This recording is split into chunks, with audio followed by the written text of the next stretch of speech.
Si vous me voyez servir Dieu avec autant de zèle et d'ardeur, je sais que ce n'est pas la blague. Dieu existe. Moi, j'ai les preuves que Dieu existe. Peut-être toi, tu es venu seulement passer ton temps. Moi, je sais dans quoi je suis. Dieu existe. Je vais te parler des témoignages que j'ai de l'existence de Dieu. Et si un témoignage te touche, entre dedans, il sera à toi.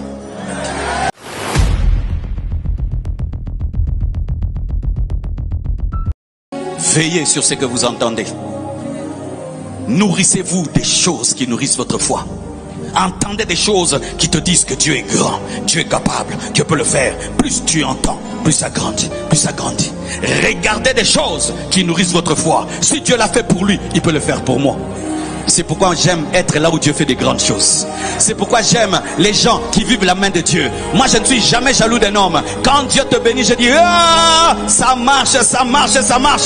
Donc moi aussi, je suis sur le même processus. Bientôt, j'aurai ce qu'il est en train de recevoir. Donne-moi la main. Si tu es en première licence et ton ami qui est en deuxième licence, il est collé, est-ce que tu seras jaloux? Tu sais aussi que toi, c'est l'année, hein? Pourquoi tu es sur le même processus? J'aime quand Dieu bénit un homme. Ça agrandit ma foi et ça me prouve que Dieu existe. Que Dieu te bénisse avant moi. Que Dieu te bénisse avant moi. Que Dieu te bénisse avant moi. Enfin que ma foi grandisse. Que Dieu te bénisse avant moi.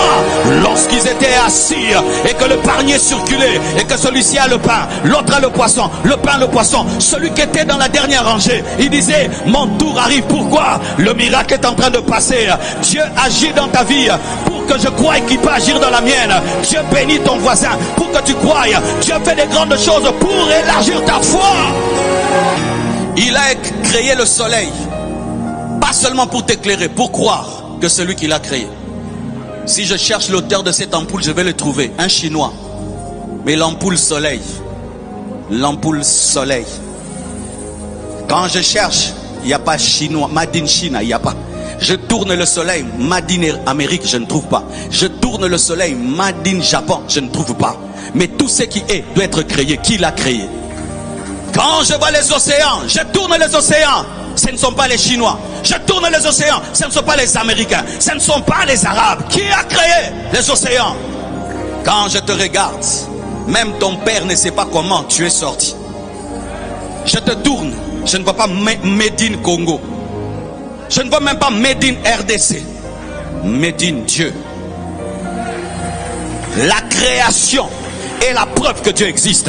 La création est la preuve que Dieu existe. Tu cherches la preuve de l'existence de Dieu. Regarde le ciel, regarde la terre, regarde les arbres, regarde l'hippopotame, regarde l'homme, regarde ce beau garçon qui est à côté de toi, regarde cette belle fille qui est à côté de toi. C'est la preuve que Dieu existe. Regarde-moi, je suis la preuve que Dieu existe.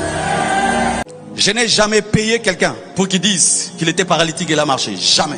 Je n'ai jamais donné l'argent à quelqu'un pour dire on va s'entendre, tu vas jouer au malade et puis tu seras guéri. Je n'ai jamais fait ça. Tous les miracles que j'ai vus ont été des vrais miracles. Je n'ai jamais fait les manquiona. Jamais de jamais et de jamais de jamais. Et tu n'as pas besoin de maquiona pour que Dieu t'utilise. Tu as besoin de la prière. Tu as besoin de la prière. Tu as besoin de la foi. Et si tu crois, les paralytiques marcheront, les aveugles verront, les sourds entendront. Et tu vas voir encore et encore et encore et encore et encore et encore et encore. Donne-moi la main. Derrière chaque béquille, il y a une histoire. J'ai besoin des choristes, venez. Que chacun tienne une béquille. Derrière chaque béquille, il y a l'histoire de quelqu'un. Un jour, tu seras un monument dans la maison de Dieu. Lorsqu'on voulait exhorter quelqu'un sur le miracle, on va citer ton nom. Lorsque tu veux parler de la guérison de la stérilité, tu cites qui? Sarah. On ne citera plus que Sarah. On va aussi dire notre sœur là, Elisabeth. Non, oh, je prie que Dieu fasse de toi un monument dans sa maison. Et lorsqu'on dira que Dieu ramasse les hommes, qu'on dise regarde ce frère est venu comme un étudiant. Aujourd'hui c'est un multimillionnaire. Lorsqu'on va parler des appels véritables de Dieu, que chacun prenne une béquille. Alléluia. Lorsqu'on va parler des appels de Dieu, on dise ce frère, on pria avec lui à l'intercession. Mais un jour la voix lui a parlé. Il a été loin. On ne le reconnaît plus. Il a commencé à faire des signes de prodiges et de miracles. Dieu fera de toi un monument dans sa maison. Ces béquilles prouvent que Dieu existe. Ajoutez-vous que chacun ait une béquille. Certains même, j'ai oublié, c'était à qui? Parce que certains, c'était au Cameroun, hein? D'autres, c'était en Côte d'Ivoire. D'autres, c'était en Europe. D'autres, c'était à Kinshasa. D'autres, je ne sais plus. Parce que c'est une histoire qui a commencé depuis que je suis allé au Botswana. Quand j'ai vu ça, et des miracles ont commencé. On ne le crie pas toujours, mais Dieu fait des grandes choses. On n'a pas besoin de crier, oh Dieu m'utilise. Non, Dieu n'utilise pas pour la gloire du pasteur, pour sa propre gloire. Mais aujourd'hui il m'a dit de vous montrer. Mais je n'aime pas trop. Mais aujourd'hui il m'a dit de vous montrer. Je vais en Côte d'Ivoire, je prêche le premier jour. Il y a une dame, elle avait une béquille. Elle me suivait tout le temps, Et puis Dieu m'a dit, mais tu ne comprends pas que cette femme te suit, tu dois prier pour elle. Et je ne prie pas pour elle pendant le culte. Je prie pour elle dehors. Et puis Dieu m'a dit, mais arrache la béquille, elle doit être guérie. Je lui arrache comme ça. Guérie. C'est comme si c'est moi qui la rendais malade. Vous savez qu'il y a des malades qui sont malades à cause de vous. Parce que vous n'arrachez pas leur béquille, c'est pourquoi ils se promènent avec leur béquille. Ajoutez-vous. Les choristes sont finis. Même la sécurité. Je vais garder cette première béquille. Ici à Kinshasa, c'est celle-ci, je l'oublie jamais. C'est celle-ci qui avait déclenché ma foi. Quand je vous raconte l'histoire, il y a je crois 10 ans, quand on était, peut-être 10 ans, oui. C'est ce frère, il avait toujours ça ici. On le connaissait dans l'église. Parce que tu vois, c'est pas trop propre. Il pouvait bien s'habiller, mais il avait un truc sale comme ça. Et ce jour-là, il est tombé. On a entendu le bruit de sa ca. Quand il s'est relevé, mes frères, le culte a recommencé. Personne n'est rentré à la maison. Parce que quand tu vois un miracle, c'est dire que Dieu est. Et il faut quoi? Profiter. Parce que quand l'eau s'agite, qu'est-ce qu'on fait? Tu pries. On a recommencé le culte. On a recommencé. Et je vous dis, Dieu avait fait encore des grandes choses. Dieu existe. On ne s'est pas entendu avec eux, mais Dieu l'a fait. Quel est ton problème? Peut-être toi, ce n'est pas un problème de béquille, mais tu as une béquille ailleurs. Dans un domaine de ta vie, il y a une béquille. Si Dieu peut arracher une béquille, il peut arracher ce problème-là aussi. Peut-être dans ta vie, c'est une maladie qu'on ne voit pas. Tu es comme Naaman. Sous ton habit, tu as la lèpre, personne ne connaît. Mais s'il peut arracher une béquille, il peut guérir ta maladie, tu dois le croire. Et ce que j'aime, ces béquilles, c'est pendant, tu vois, 3 cette année, 4 l'autre année, 2 l'autre année, c'est-à-dire pendant 10 ans, ça a continué progressivement. Dieu faisait ici, pourquoi? Pour dire qu'il ne reste pas dans le passé, qu'il n'aime pas certains, il aime tout le monde. Et ce soir aussi, si tu as la foi, tu seras guéri à l'instant. À l'instant, il y aura des guérisons instantanées. Même vous qui me suivez sur internet, Dieu est capable de te guérir là où tu es. Et si tu as une béquille cette nuit, lâche-la, jette-la. Et si tu as une béquille là où tu es, lâche-la, jette-la. Jésus est le même, hier, aujourd'hui et demain. Il n'a point changé. Donne-moi l'amen. Donne-moi l'amen. Je me souviens, un nouveau venu est venu, comme les nouveaux qui sont là. Lorsqu'il passe, je le regarde et je vois sa béquille. Et il va, il s'assied. Et puis Dieu me dit, il est venu seulement pour qu'il soit guéri. J'invite le nouveau. Toute l'église prie pour lui. Il lâche sa béquille. Il était venu pour la première fois. Mais Dieu s'est occupé de lui. Et toi qui as fait 3 ans, 4 ans, 5 ans, mes frères, si Dieu peut voir le problème de celui qui met pour la première fois ses pieds dans son église, et alors toi qui es là depuis longtemps, ton problème va être résolu, ton problème va être résolu, tu vas être guéri, tu vas être délivré. Quand? Maintenant. Quand? Maintenant. Quand? Maintenant. Quand? Maintenant. Mais certains, ils sont partis, ils sont plus revenus. Quand Dieu les a bénis, ils ont oublié. Ne faites pas ça, mes frères. Le plus important, ce n'est pas lâcher une béquille. Le plus important, c'est rester en Jésus. Le plus important, ce n'est pas être béni. Le plus important, c'est garder la communion avec celui qui t'a béni. Ne faites pas comme certains parmi eux. Lorsque seulement ils ont marché, ils sont rentrés dans le monde. Ce n'est pas parce que Dieu a guéri ta jambe qu'il a guéri toute ta vie. Tu auras besoin de lui dans un autre domaine de ta vie. Il ne faut pas que Dieu te bénisse et puis tu n'as plus besoin de lui. Il te touche seulement dans ce domaine-là pour te dire qu'il t'aime. Afin que tu ouvres la porte de ta vie. Afin qu'il continue à toucher les autres domaines. Alléluia. Je traversais des moments difficiles dans le ministère pendant un temps. Les gens m'avaient calomnié et les fidèles de l'église ont cru. L'église commençait à mourir, à mourir. J'imposais les mots aux fidèles. Je sentais qu'ils priaient contre ma prière. Ils ne croyaient plus en moi. La calomnie était entrée dans l'église. J'avais perdu le goût de prêcher. J'avais le dégoût d'aller à l'église, le dégoût de prier pour eux.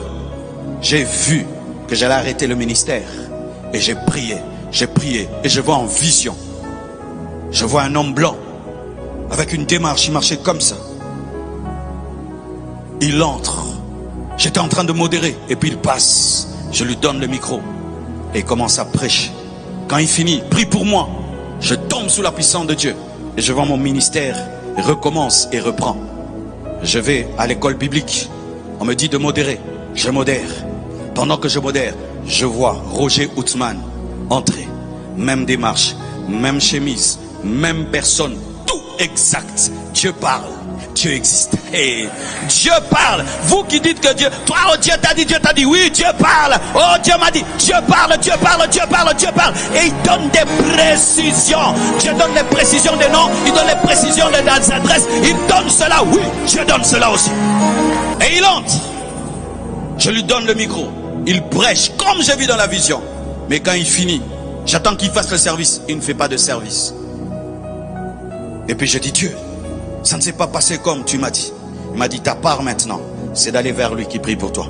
En ces temps-là, je ne connaissais pas l'anglais. Je dis à mon ami, dis-lui de prier pour moi. Je ne lui ai même pas dit mes problèmes. Il me regarde. Il me dit, je ne te connais pas. Je ne prie pas pour des gens que je ne connais pas. J'étais blessé. J'ai dit, comment Dieu tu peux me mentir? Tu m'as dit. Maintenant il refuse. J'allais être pris d'orgueil. Je dis, ah, je vais chercher Dieu moi-même dans les jeunes. Je m'a dit, non, ta bénédiction est là. Humilie-toi, insiste. Je reviens. J'ai dit encore à mon ami, dis à ton blanc que s'il ne prie pas pour moi, je ne vais pas quitter ici. Et puis je le regarde comme si je vais le taper. Et puis il me regarde. Et c'était un homme spirituel. Quand il regarde, il sent la détermination. Mais il sent aussi que je suis au bout. Et puis il me dit, calme. Et puis il a seulement présenté ses mains comme ça. Il a touché. J'ai seulement effleuré ses mains. Je suis tombé. Boum.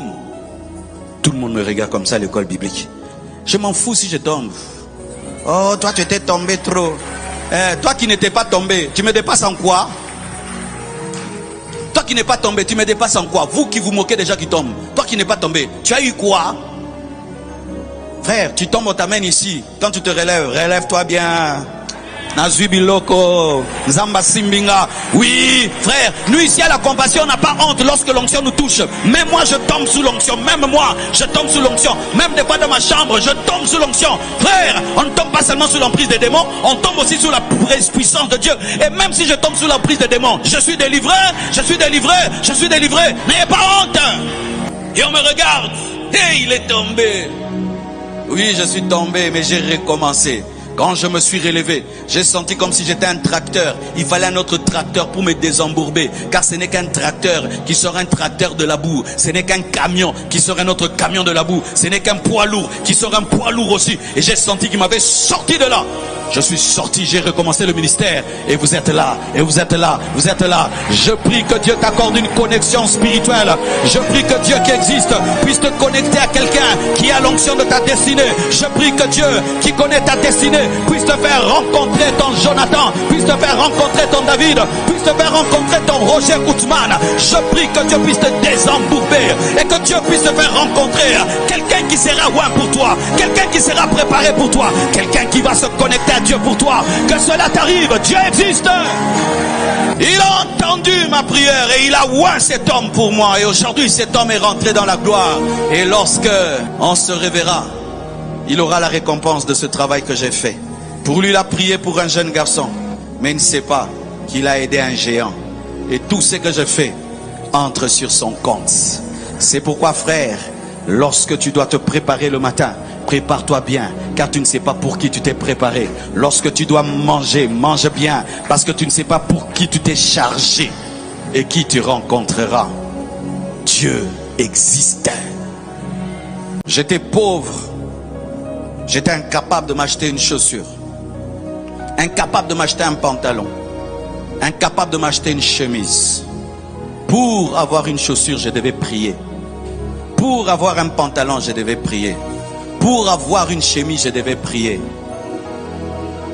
Mes parents traversaient des moments difficiles. J'allais à l'église, je modérais, je prêchais. Mais tu n'as pas les habits à porter pour passer devant. J'ai appris à prier le Père qui est au ciel. À lui demander comme on demande à un papa physique. Et voici mes premiers miracles matériels et financiers. J'ai demandé à Dieu une chaussure brune, une botte brune et une chaussure noire. Et une chemise bleue, une cravate verte. J'ai voulu savoir qu'il existe et qu'il me donne avec précision. J'ai pas dit donne-moi une chaussure, ça allait être vague. J'ai précisé la couleur, j'ai précisé la forme, j'ai précisé la couleur de la chemise, j'ai précisé la couleur de la cravate. Et j'ai eu tout ce que j'ai demandé. Même couleur, même chose. C'est là, si vous ne savez pas, que j'ai bâti ma foi pour demander les choses à Dieu. Voici, si je prends une petite graine, je sème dans une terre et un arbre sort. Je dis, je mets 10 graines, 10 arbres. Je dis, 1000 graines, plantation, 10 000 graines, 10 000 plantations. Qu'est-ce que je fais? Je reste là, n'est-ce pas? Quand j'ai demandé à Dieu avec précision, je dis, il entend. Pour moi, ce n'était pas la chaussure. Il entend.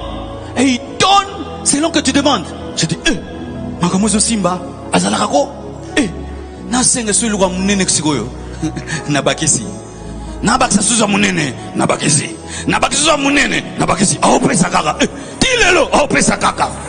Mais to banana na sapatou. N'ayez pas peur de demander des petites choses. Certains, vous devez commencer par des petites choses, afin d'avoir la foi pour les grandes choses. Ce même Dieu à qui j'ai demandé une chaussure, un jour me dit, je veux que tu me demandes cette villa de 5 chambres avec piscine. Je vais te la donner. Je dis, oh, tu veux me la donner? Demande. Je lui ai demandé, il m'a donné. Et bien il a dit, je veux aussi que tu puisses avoir quelque chose quelque part là-bas. Là-bas, je commence à parler en côte maintenant. Je demande. J'ai eu ça il y a une semaine. J'ai ça encore. Ou tu vois une Range Rover autobiographique, tu dis, je la veux. On te la donne comme on a donné les chaussures. Maintenant, tu commences à demander des ranges autobiographiques. Comme on demande une chaussure. Mais j'ai commencé par la chaussure. Pourquoi? Qui peut te donner aussi une Range Rover.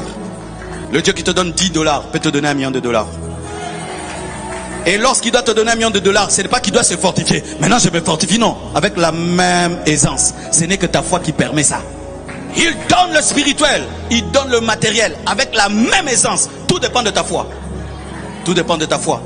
Je viens de demander au diacre, depuis qu'on a commencé à construire là-bas, on a dépensé combien? $3 millions. Mais une église des étudiants. Comment vous avez donné $3 millions? Comment? J'ai dit à Dieu seulement ceci. Jamais les Chinois me demanderont quelque chose et je ne donnerai pas. Jamais les Chinois ne me donneront une facture et je ne la payerai pas. Chaque fois qu'ils donneront la facture, je la payerai. C'était ça mon alliance avec Dieu. Je n'ai pas demandé 10 millions, j'ai demandé seulement à Dieu. Chaque fois qu'il y aurait une facture, qu'elle soit payée. Facture payée, facture payée. On calcule comme ça, on a déjà payé $3 millions, on n'a pas de dettes. Comment? Dieu existe. Dieu existe. Frère, Dieu existe. Dieu existe. Dieu existe. Dieu existe. Si vous me voyez servir Dieu avec autant de zèle et d'ardeur, je sais que ce n'est pas la blague. Dieu existe. Moi, j'ai les preuves que Dieu existe. Peut-être toi, tu es venu seulement passer ton temps. Moi, je sais dans quoi je suis. Dieu existe. Je vais te parler des témoignages que j'ai de l'existence de Dieu. Et si un témoignage te touche, entre dedans, il sera à toi. Certains même, je les ai eu, j'étais païen. Oui, Car Dieu nous aime tellement qu'il se révèle à nous, même quand on est des païens. À l'âge de 10 ans, je suis allé dans une église. La chorale chantait. Tout d'un coup, j'ai commencé à voir comme si il y avait une autre lumière. C'était les mêmes lumières, mais la salle devenait plus glorieuse, plus illuminée. Et je sentis la présence de Dieu. Personne ne m'a dit que Dieu est là. Quand Dieu est là, même le païen sait que Dieu est ici. J'ai senti que ce lieu était devenu terrible. Je suis resté calme. Je me suis senti bien, très heureux pendant quelques moments. Et malgré que j'avais 10 ans, je suis que Dieu existait, que Dieu peut se révéler dans le naturel. Vous êtes dans le naturel, tout d'un coup, le surnaturel apparaît dans le naturel et change le naturel, change la lumière, change tout. Un jour, j'ai été attaqué à 10 ans par des sorciers qui étaient venus me manger. Ils ont amené une casserole, ils ont traversé les murs, ils chantaient mon nom en swahili. J'ai vu mon esprit sortir de mon corps pour entrer dans la casserole pour qu'il me mange. J'ai prié, notre Père qui es aux cieux, que ton nom soit sanctifié, que ton règne vienne. J'avais 10 ans, quand j'ai dit que ton règne vienne, la casserole a disparu, les sorciers sont partis. Dieu existe, Dieu existe, Dieu existe. Je n'étais pas pasteur, mais la prière a marché et le règne de Dieu est venu. Les sorcières sont parties par la prière d'un enfant de 10 ans. Et toi tu as 15 ans, tu as 20 ans, tu as 30 ans, et toi tu n'as pas seulement dit que ton règne vienne, tu as dit Jésus, le nom qui est élevé au-dessus de tout autre nom. Après 10 ans, 11 ans, je n'ai pas eu de manifestation de Dieu. 12 ans, 13 ans, 14 ans, à 15 ans, je vais prendre ma douche, je vais sortir et je vois une lumière qui m'apparaît. Et cette lumière parle. Marcelo, convertis-toi. Je réponds à la voix. On se convertit comment? La voix me répond. Souviens-toi des paroles de mon serviteur Jean. Et ce jour-là, je suis né de nouveau. Chrétien par la présence de Dieu. Chrétien par la présence de Dieu. Je n'étais pas pasteur, je n'étais pas entré en jeûne et prière, mais son amour m'a cherché. Il est venu dans ma salle de bain. Dieu existe, Dieu existe. Le même qui a cherché Paul sur le chemin de Damas m'a cherché dans ma salle de bain. Le même qui a cherché Adam et Ève dans le jardin d'Éden et qui disait: Adam, où es-tu? Où es-tu? J'ai expérimenté la même chose qu'Adam, la même chose que Ève, la même chose que Paul. Il n'est pas que le Dieu de Paul, il n'est pas que le Dieu de Ève, il n'est pas que le Dieu d'Adam. Et je prie qu'il te cherche cette nuit et que tu sentes sa présence et que Dieu se révèle à toi, qu'il bouleverse ta vie.